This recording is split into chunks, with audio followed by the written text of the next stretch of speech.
Welcome to Vintage Gaming Memories. Shall we play a game?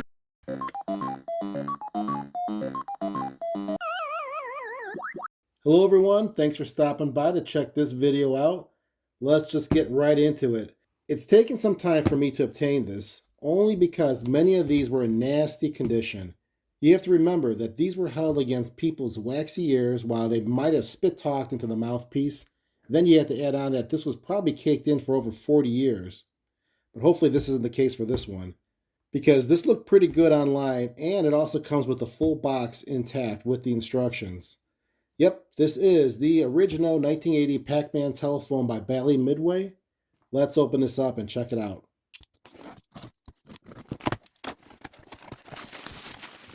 There it is, the Pac-Man telephone.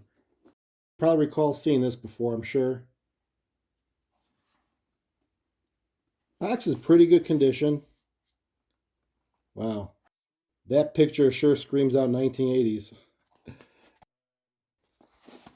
Yeah, it looks like in great condition. You could feel too in the front here that this Pac-Man is a little bit of a cutout. I'm not going to pull it apart, but it looks like it actually pops out.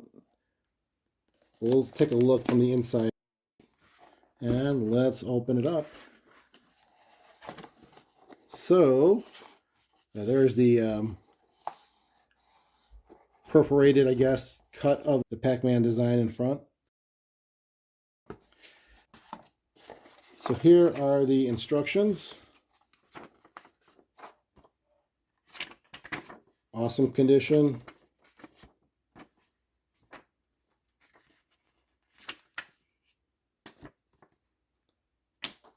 Also the instructions for the carton, which is what I was looking at. So I guess this becomes a counter display, which is pretty neat. I'm not going to do that to it, but you can see here how you score through the lines that are already pushed inward, and then it actually will open up to make it like a little bit of a display, which it probably just stands up with these folds over here on each end, and you pull it up.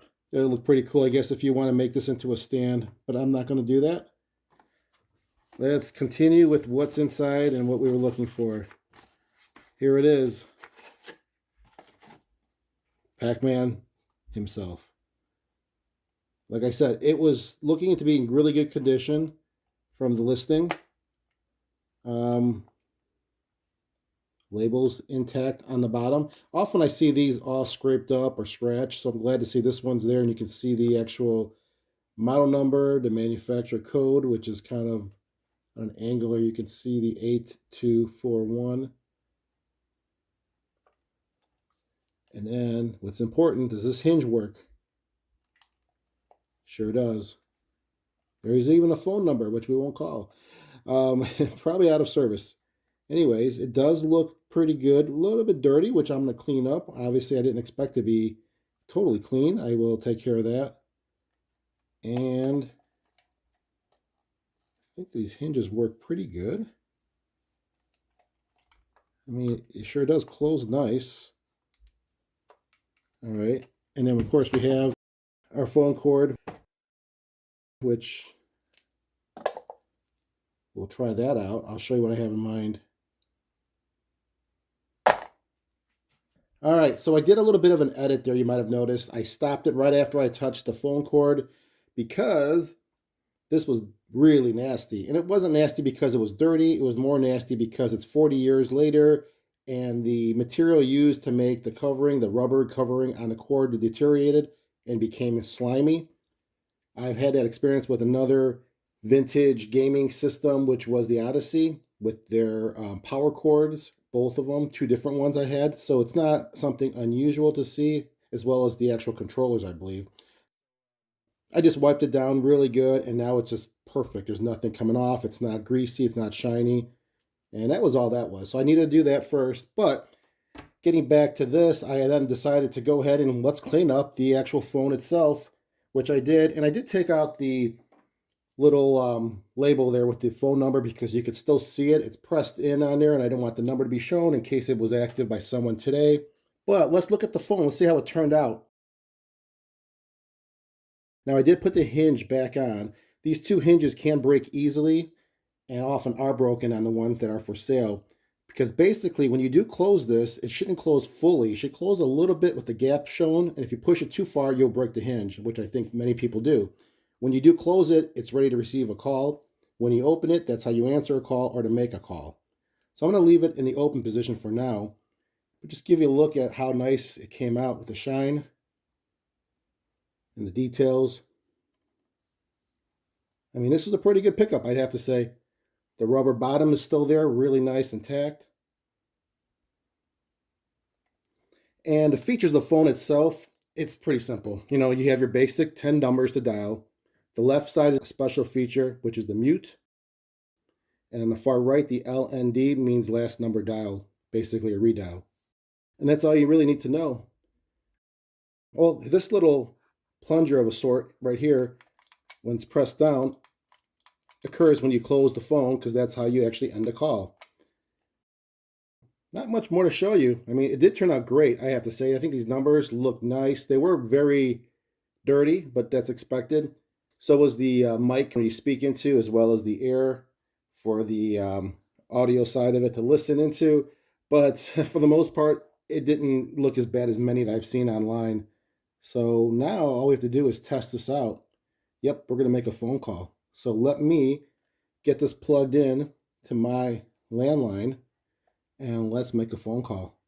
We'll call someone that kind of related back to the 1980s that I remember doing as a child. And maybe I'll refresh a memory of yours as well. Oh, I forgot one more thing. Before we make a phone call, I should have read this first and let you all know that notification to your telephone company. Before installing this telephone, you must call your local telephone company business office. The number is in the front of your phone book.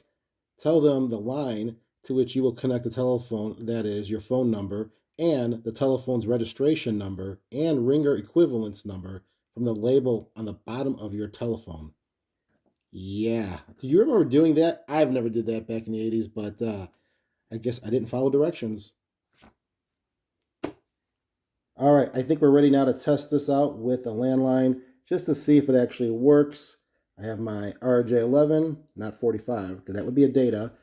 We're going to do RJ11, not VoIP, but a landline connection right into the back. And let's see what happens. Oh. One of my favorite sounds back in the 80s to hear that dial tone. All right, let's give a call to a friend of mine that I so-called remember calling quite a bit back then, probably mostly in the early 80s. You can hear it dialing. It's not tone, it seems like it's pulse, but nonetheless, it should still work. Hi, thank you for calling the North Pole and Santa's official website, talktosanta.com.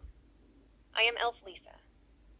Before I transfer you to Santa's workshop, what is your first name? Chris. One moment while I transfer you to the workshop. Please hold.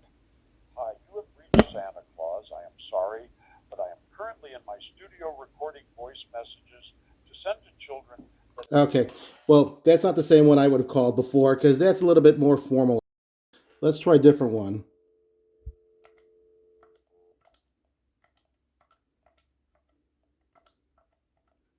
Let's see if we get Santa this time.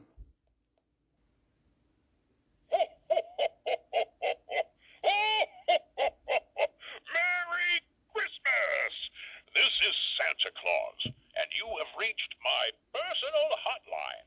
We have been very busy making all of those toys to deliver on Christmas morning, and I want you to know that your family loves you very much, and so do I. So be good, and don't forget to always listen to your parents. When you hear the tone, please leave me your Christmas gift wishes and holiday cheer. And remember, kids, I know who's been naughty and nice. Merry Christmas, and I'll see you soon. Well, that was more like it. It was similar to that, but I think you could hear more Christmas sounds in the background of bells and talking about the reindeer pulling his sleigh, but that was probably closer to Christmas. But as you can hear the dial tone again, This thing works like a charm. Let's go back down to the workshop again and close this up. So how cool was that? It totally brought back memories for me, even though I never owned this as a child, but I always wanted one as I saw commercials, and I think some friends might have had this at a time, and I always wanted it, but never had it. However, calling Santa, that number, well, not that exact number, but a similar number, I remember calling back in the 80s, probably using a basic phone to call it, but always hearing Santa's location before arriving was pretty cool. Of course, then you realize it's the same recording, only updated once every couple days. But anyways, this is a cool looking phone. It was a definitely 80s trademark to have one of these, it seems like, and iconic Pac-Man. How could you not go with that to have with your collection? So this is the 1980 Pac-Man original one. There are other ones that came in 1982, a little bit after this one, but this is the original 1980 Pac-Man telephone by Bally Midway. Comment down below and let me know if you've ever owned this back in the 80s or if you own one today. And would you ever use this today? It is, I guess you could say, usable. Definitely works, but is it really practical? You only have a couple options. And then again, who uses a landline nowadays? Everyone's got a cell phone. Thanks again for watching. Appreciate your time. And remember, keep that gaming passion from the past alive by living it today. Take care, everyone.